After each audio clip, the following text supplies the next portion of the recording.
Alright, let's talk about what's really happening behind the scenes of the US-China trade war in 2025, because trust me, there's a lot they're not telling you. You might have heard, things have cooled off a bit. There's a temporary truce, tariffs have been dialed back for 90 days, and everyone's breathing a tiny sigh of relief. But don't let that fool you.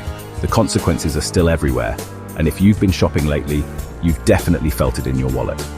Let's start with the stuff that hits home first. Prices, tariffs. They're basically sales taxes slapped on at the border. And guess who pays? Not the companies, us. That new phone, the latest sneakers, even your kids' birthday toys. Everything's just more expensive. Tariffs have kicked up inflation, made it harder for central banks to keep prices steady, and squeezed our purchasing power. Your money just doesn't go as far as it used to. Now, zoom out to the business world. It's a mess. Global supply chains? Completely scrambled. Manufacturers have to rethink where they get their parts, and that means higher costs. Some are fleeing China for places like Vietnam and Mexico, but that's not an easy switch. Meanwhile, China's buying their soybeans and corn from Brazil instead of the US. Huge loss for American farmers. And here's something you probably didn't hear on the evening news: bringing manufacturing back to the US isn't happening like some promised. Turns out you can't just snap your fingers and rebuild factories. We've lost technical know-how, the infrastructure's outdated, and there's no big government push to help. So, Made in America is still more of a slogan than a reality. Financial markets, volatile as ever. Every trade headline sends investors running for gold or other safe havens.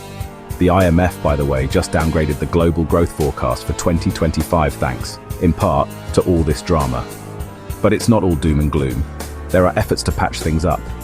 That 90-day truce I mentioned, it's a window for real negotiations. Diplomats are still talking, businesses are working on making their supply chains more resilient, and companies everywhere are looking for new partners to reduce risk. Still, don't get too comfortable. There's a legal mess brewing in the US courts over blanket tariffs, and no one knows what the final ruling will bring. Both sides are accusing each other of cheating the agreement.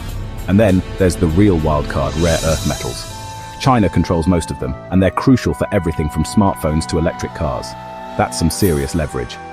And let's not forget China's pushing hard to get its currency used globally, chipping away at the US dollar's dominance. That could reshape how the world does business, but it's anyone's guess how long that'll take. So, while the headlines might sound hopeful, the US-China trade war is far from over. Prices are up, businesses are scrambling, and the global economy is still walking a tightrope. If you want to stay ahead of the next big twist, make sure to like, share, and subscribe. More videos to come.